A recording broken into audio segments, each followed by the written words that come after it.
Mesdames, Messieurs, bonjour et bienvenue dans votre émission 1, 2, 3 Santé, l'émission qui vous veut du bien et de 7 à 77 ans. Et aujourd'hui, on traite un sujet qui concerne nos seniors, le service de soins de suite et de réadaptation gériatrique. C'est un service spécialisé pour les affections de la personne âgée polypathologique, dépendante ou à risque de dépendance. Aujourd'hui, 1, 2, 3 Santé vous en parle et on démarre avec notre question du jour.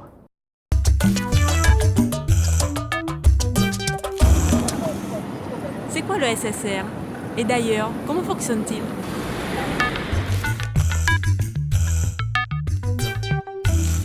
Et pour traiter ce sujet, toujours à mes côtés, le docteur José Perianin. Bonjour docteur. Bonjour Jennifer. Nous sommes accompagnés aujourd'hui du docteur Per Arba. Vous êtes gériatre, responsable du SSR gériatrique de l'hôpital de Beauperthuis. Merci d'être avec nous. Merci de votre invitation. Et à vos côtés se trouve Manuela Coali. Vous êtes cadre de santé paramédicale. Merci également d'être présente sur le plateau. Merci à vous. Alors la première question, on l'a définie très rapidement en introduction, mais pouvez-vous définir avec vos mots de médecin ce qu'est un SSR gériatrique? SSR, ça comprend 3 lettres.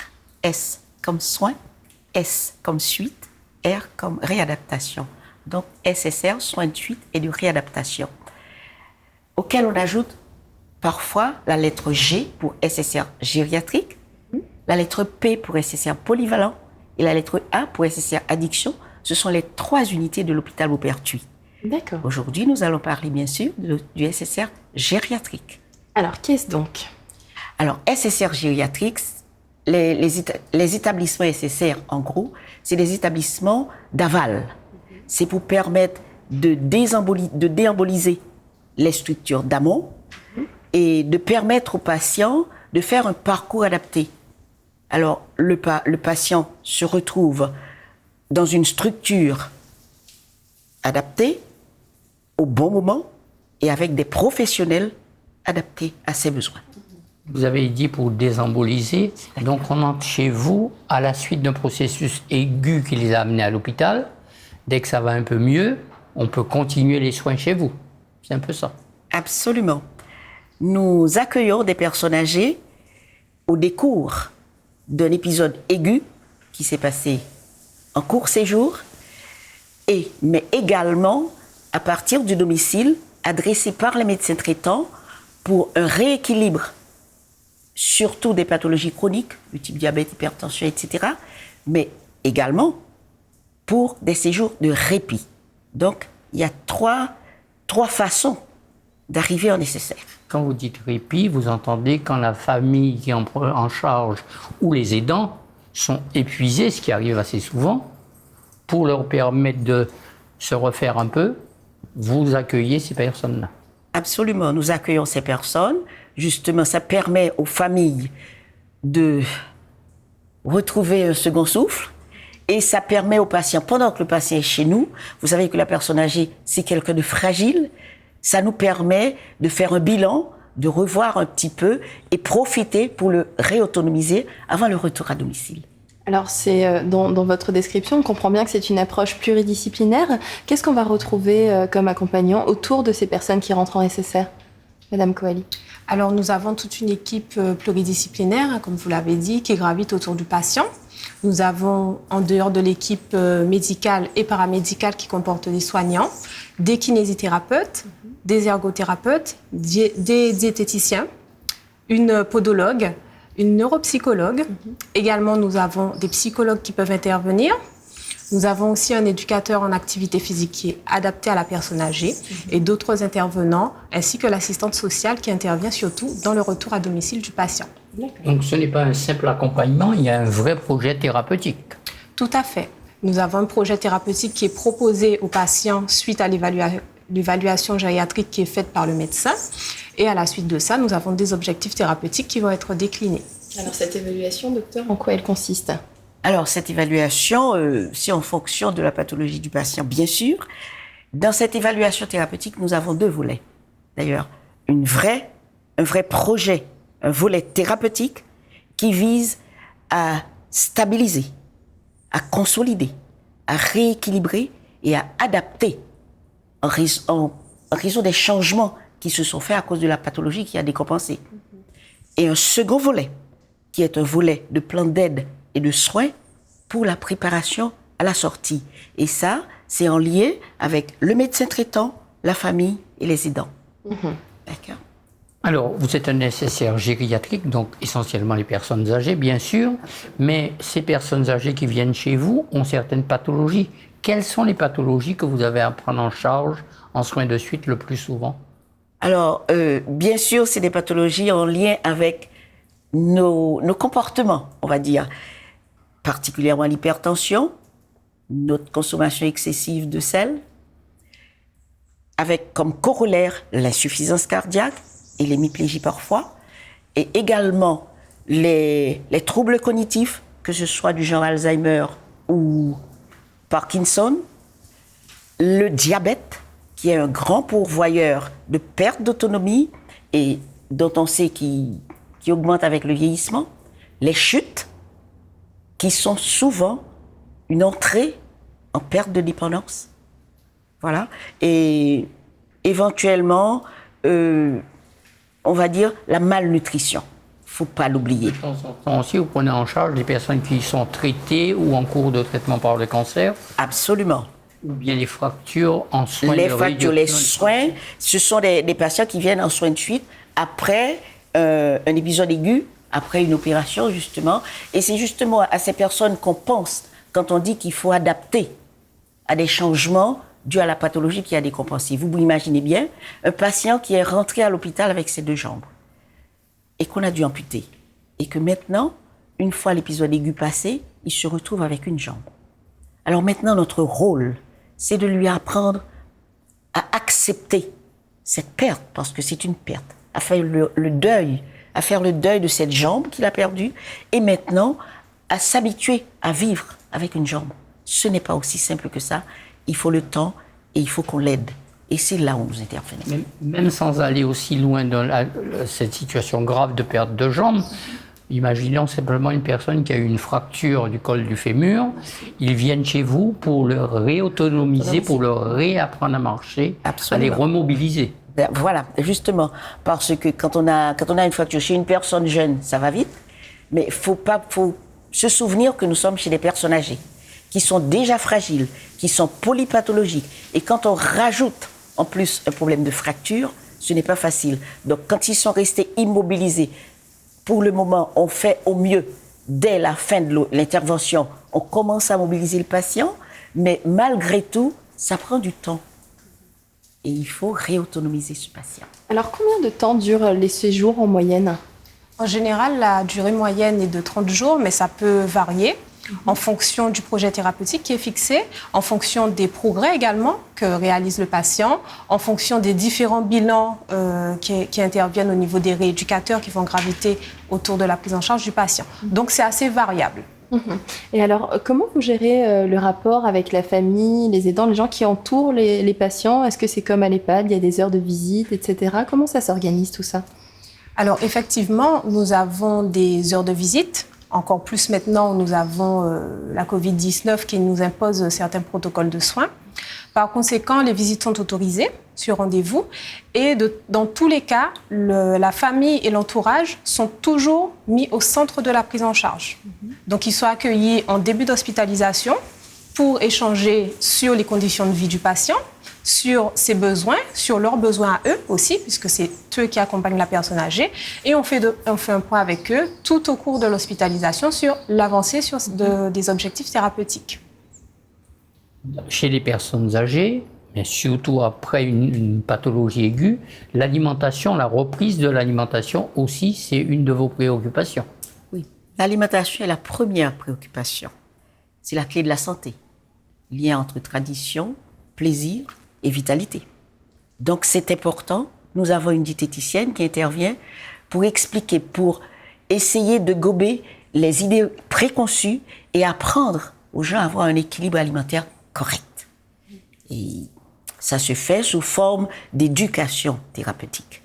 Et ça intervient dans la prise en charge du patient tout au long. Alors, on intervient aussi auprès de la famille ou des aidants pour leur expliquer, parce que ce n'est pas toujours la personne âgée qui est capable de faire les choses, mais la famille doit aussi comprendre ce qu'il y aura à faire à la sortie du patient. Même s'il faut parfois adapter cette alimentation à la consistance, les choses comme ça, parfois il y a des évolutions à faire. Absolument. Le pendant de cette alimentation, c'est l'activité physique. Vous arrivez à les faire reprendre une certaine activité physique. Dès leur arrivée chez nous, justement, il y a cette équipe pluridisciplinaire qui intervient, par les kinés, etc., pas la podologue, l'orthophoniste, tout ça. Il y a toute une équipe paramédicale qui gravite autour de cette personne âgée et l'éducation physique est essentielle, quelle que soit la pathologie. Il ne s'agit pas de faire des performances, mais il s'agit de bouger au gré de ses capacités. Même quand on a des personnes grabataires, ne pas les laisser allonger toute la journée, le fait de les mettre en position semi-assise, c'est un plus énorme. Alors on va illustrer tous vos propos en images. On est allé vous rendre visite dans ce SSR gériatrique. On continuera d'échanger après ce reportage.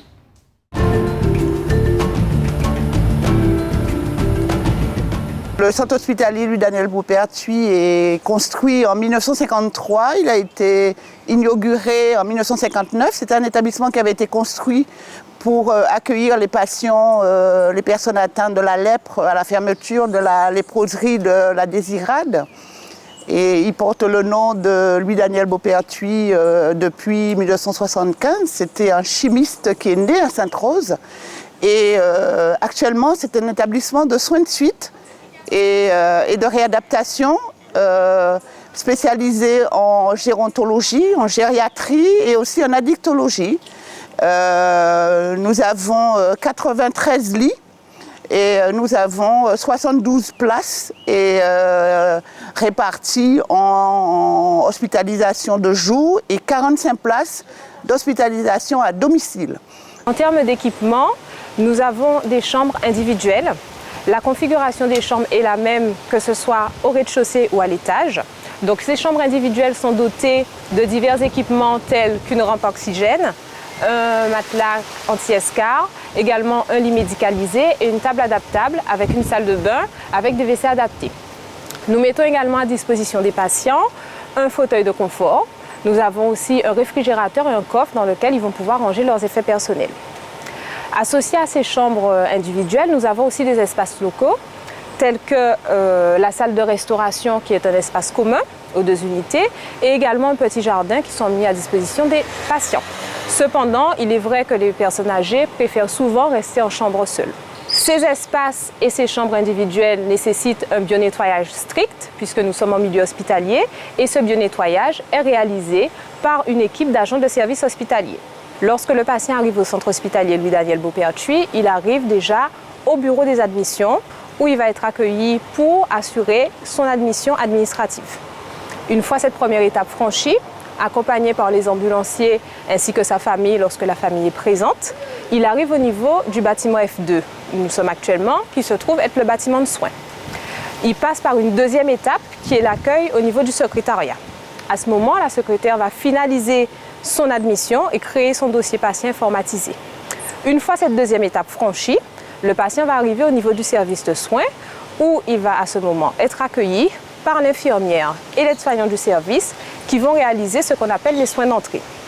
Alors on entend par soins d'entrée vérifier que le patient soit installé confortablement, qu'il soit au fauteuil ou dans son lit, lui contrôler ses paramètres vitaux, également réaliser un recueil de données et faire un inventaire de ses effets personnels. À ce moment, on en profite également pour lui remettre le livret d'accueil qui va lui présenter la structure et les différents services où nous sommes actuellement. Une fois que c'est fait, le médecin, quant à lui, va entrer en scène et va ausculter le patient et réaliser son évaluation gériatrique. Dans les heures qui suivent, il y aura un bilan d'autonomie qui va être réalisé par l'équipe soignante, toujours dans le but de savoir concrètement, au moment où le patient arrive, ce qu'il sait faire, ce qu'il peut faire seul, ce qu'il peut faire avec une aide ou s'il a besoin d'une aide totale, comme dans le cas de certains patients qui arrivent en étant très dépendants. Alors, nous avons parlé donc de l'évaluation gériatrique qui est faite par le médecin. Une fois que cette évaluation est faite, le médecin propose au patient un projet thérapeutique avec des objectifs de soins Et ces objectifs vont permettre d'établir, notamment par l'équipe soignante, un projet de soins qui sera personnalisé au patient et qui sera mis en place avec son accord tout au long de l'hospitalisation. Alors il faut savoir que la démarche de réadaptation et de rééducation repose sur la présence d'une équipe pluridisciplinaire qui est composée de divers métiers. Et cette équipe justement va se baser sur le projet de soins personnalisés et le projet thérapeutique du patient pour pouvoir mener à bien ses missions et lui permettre d'avoir une hospitalisation qui va aboutir sur une réinsertion au domicile. La démarche de réadaptation et de rééducation repose sur une équipe pluridisciplinaire qui est composée de divers métiers. Au centre hospitalier Louis-Daniel Beauperthuis en SSR gériatrique, nous avons actuellement des kinésithérapeutes qui interviennent au niveau de la rééducation. En général, en SSR, on reçoit des patients qui reviennent d'un établissement de santé ou qui reviennent de leur domicile après un alitement prolongé. Et en HDJ, ce sont des patients, en plus de leurs problèmes, de leurs troubles cognitifs, qui sont souvent des patients chuteurs. Après une évaluation, en plus des troubles de l'équilibre qu'on retrouve souvent chez les patients chuteurs, on retrouve chez tous les patients, que ce soit en SSR ou en HDJ, des patients qui ont une perte de force musculaire, qui ont des problèmes de raideur articulaire et qui ont aussi également des troubles cognitifs. Et tous ces troubles, justement, ne favorisent pas justement la reprise de la marche et qui la rend très compliquée. Ce que nous proposons, ce sont des exercices actifs. Pour la plupart, on demande aux patients de participer quand ils le peuvent. Quand ce sont des partialités, on fait beaucoup de passifs. Donc on leur propose des exercices de mobilisation, de renforcement musculaire et également des ateliers d'équilibre et de marche. Donc ce sont des ateliers qui se font en salle, comme ici, avec des obstacles et qui mettent les patients en situation d'instabilité. Donc l'objectif final de la rééducation, c'est que le patient retrouve son autonomie et surtout son autonomie à la marche. Également un éducateur en activité physique adaptée qui va proposer des activités aux personnes âgées. On va vraiment adapter l'activité physique aux patients et à ses capacités et à leur pathologie. Donc ce n'est pas tous les patients qu'on peut mettre sur un tapis de marche, ce n'est pas tous les patients qu'on peut mettre sur un vélo. On a un panel d'activités, donc c'est-à-dire je peux utiliser le basket, je peux utiliser la boxe, je peux utiliser tous les outils qui sont nécessaires, mais toujours en adaptant pour le patient et en fonction de sa pathologie et en fonction de ses capacités. Nous avons aussi une ergothérapeute qui intervient, une diététicienne qui va travailler sur l'éducation thérapeutique du patient. Et une autre famille d'aliments qui apporte beaucoup plus de sel. Est-ce que vous reconnaissez ces aliments-là? C'est quoi leur nom? Des charcuteries? Des charcuteries. Voilà, ce sont des charcuteries. Donc ce sont des aliments qui vont avoir un peu plus de sel que les autres. Donc encore des aliments qu'on peut consommer de manière régulière, mais attention, pas trop souvent, parce qu'ils vont favoriser une augmentation du sel dans le sang et maintenir une tension élevée. Une équipe d'infirmiers, d'aides-soignants et d'ASH pour la prise en charge au quotidien, sans compter la prise en charge médicale. Nous avons aussi parmi l'équipe pluridisciplinaire une neuropsychologue qui intervient au niveau des troubles cognitifs des patients, donc dans leur dépistage, et également une psychologue qui va intervenir, elle, sur les troubles de l'humeur. Les desserts, qu'est-ce que vous aimez? Qu'est-ce que vous préférez en termes de choses sucrées? D'accord, du chocolat, mais c'est toujours un plaisir d'avoir un petit carré de chocolat. Avec parcimonie, du coup. Ça, c'est l'après-midi. L'après-midi. Alors, au sein du SSR, nous sommes 2 psychologues à intervenir. Donc, ma collègue psychologue et moi-même avons 2 approches différentes.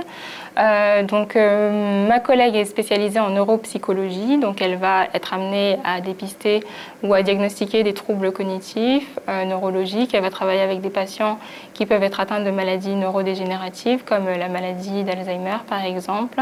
Et donc elle va leur proposer un accompagnement via de la stimulation cognitive. Tandis que moi, je suis spécialisée dans la branche de la psychologie clinique et psychopathologie. Et donc, je vais travailler avec des personnes qui peuvent avoir des troubles de la personnalité, des troubles de l'humeur comme l'anxiété, la dépression. Et donc, on va être amené à faire des entretiens cliniques pour pouvoir voir un petit peu ce qu'ils peuvent dire de leur hospitalisation, mais aussi se décentrer de la maladie parce que finalement, ils ont besoin de ça. Donc voilà, ce sont deux approches totalement différentes, mais qui sont complémentaires. L'assistante sociale a également un rôle très important au sein de cette équipe pluridisciplinaire, puisque c'est à elle que revient la charge de pouvoir préparer le retour à domicile du patient. Alors, assistante sociale en service SSR, c'est surtout accompagner les familles et les patients pour mieux préparer à la sortie d'hospitalisation. Donc, dès lors que le patient rentre, on réalise une évaluation sociale qui est systématique pour nos patients. Donc, on prend contact avec les familles, on entretient avec la personne hospitalisée. On prépare au mieux le retour à domicile, qui passe surtout, nous, on essaie de favoriser le maintien à domicile, qui est un élément important. Si maintien à domicile n'est pas possible, alors on parle alors de placement.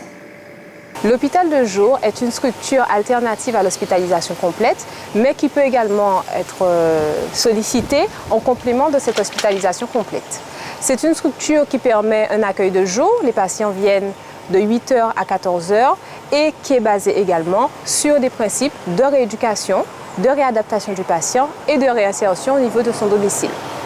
Nous proposons au sein de cet hôpital de jour différents ateliers créatifs qui sont également associés à des activités thérapeutiques et à de l'éducation thérapeutique qui est faite aux patients et à son entourage. Nous avons également cette même équipe pluridisciplinaire qui intervient en SSR au niveau de l'hospitalisation, qui va également intervenir au niveau de l'hôpital de jour. Pour illustrer un petit peu les ateliers créatifs que nous proposons, nous avons par exemple un atelier peinture et création de pots de fleurs qui permet aux patients de développer notamment sa dextérité, également de développer le côté relationnel puisqu'il s'agit de faire du travail en groupe, de voir quelles sont leurs capacités manuelles et effectivement de travailler toujours sur ces objectifs de réadaptation aux gestes de la vie quotidienne. Pour illustrer les différents ateliers que nous proposons, nous avons aussi un atelier cuisine qui est fait 2 fois par semaine et qui permet aux patients justement de se remettre dans une situation de devoir préparer un plat cuisiné, chose qu'ils auront à faire lorsqu'ils reviendront à leur domicile. Au centre hospitalier Louis-Daniel Beaupère-Thuy, nous avons la chance d'avoir au niveau de l'offre de soins de SSR 2 unités d'hospitalisation qui se complètent et qui sont complémentaires. Nous avons aussi une équipe pluridisciplinaire qui est chargée de divers métiers avec des expertises différentes et qui sont au service du patient, qui peuvent nous permettre de lui garantir une prise en charge de qualité. Autre chose, nous avons également 2 médecins, un médecin gériatre et un médecin généraliste, qui travaille en collaboration avec moi-même, qui suis le cadre de santé de l'unité et qui gère l'activité paramédicale. Nous sommes également un hôpital qui est à taille humaine, qui comporte différents services de soins que nous pouvons solliciter en fonction de la pathologie du patient et des besoins. Alors c'est très agréable, on imagine que les patients ont envie de rester longtemps, un bon moment avec vous. Alors petite nuance à faire quand même pour les téléspectateurs avec les EHPAD, c'est vraiment différent. Tout à fait. Les EHPAD sont considérés comme des lieux de vie. Le patient est chez lui, tandis que le SSR est un lieu de soins. D'accord. Combien de SSR il y a sur l'ensemble du territoire et en Martinique également? En Martinique, on compte 13 établissements SSR. Je ne peux pas vous dire où ils sont situés. Oui. Par contre, en Guadeloupe, nous en avons 14 pour l'archipel et qui sont situés un peu partout. Aux Abîmes, à Pointe-à-Pitre, au Moule, au Gosier, à Gourbert, à Trois-Rivières, à Bouillante, à Pointe-Noire, à Marie-Galante. Ah, les îles n'ont pas oublié, c'est bien. Ça n'a pas été oublié. C'est important. Y a-t-il certaines compétences en fonction de la répartition ou en fonction des spécialistes éventuellement qui y sont rattachés? Oui, on prend le cas du SSR de Bouillante, Selbonne, qui est un SSR de médecine physique. C'est-à-dire que souvent, c'est en post-chirurgie et aussi en post-AVC également. Et ils ont aussi un secteur d'obésité. Là, c'est bien spécialisé. C'est pas un peu comme nous, où on prend, c'est chez général. Voilà. Alors, est-ce qu'ils sont du coup dirigés, les patients, en fonction des spécialités ou bien plutôt en fonction de la proximité avec la famille de leur lieu de résidence? ils essayent, alors je réponds puisque en fonction de ce que nous recevons, nous avons un outil trajectoire. Automatiquement que le patient est prêt, il a un parcours, il est prêt à passer dans un autre établissement SSR, on choisit laquelle structure la mieux adaptée pour le patient en fonction, si possible, à proximité de sa résidence, mais surtout en fonction de la pathologie, de ce que le SSR offre pour que le patient ait les professionnels adaptés à ses besoins. D'accord. Voilà. Dans votre équipe, vous avez un certain nombre de personnes du service social, mais aussi des animateurs sociaux.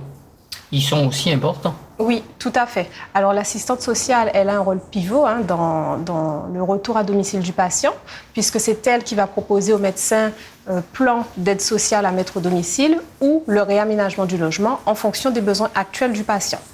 Elle intervient aussi sur un volet qui est administratif, puisqu'elle va collaborer avec les caisses de retraite et les mutuelles dans le cadre de demandes d'aide en ce qui concerne la perte d'autonomie.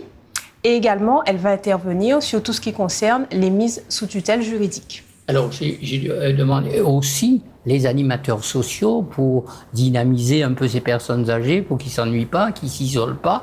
C'est aussi important. Oui, nous avons une animatrice dans le service et qui travaille en collaboration avec les autres soignants de l'équipe, justement, pour que les gens ne s'ennuient pas, parce qu'ils sont là et la vie sociale est primordiale, est même fondamentale. Et quand ils retournent à domicile, une fois que le service social aura mis un plan d'aide et de soins à domicile, c'est pas anodin.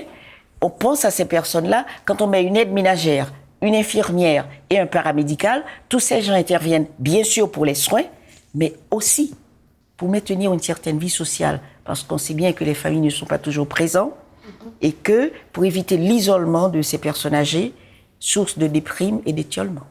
Alors, le religieux ne fait pas partie de votre équipe, c'est toléré, c'est aussi important pour ces personnes.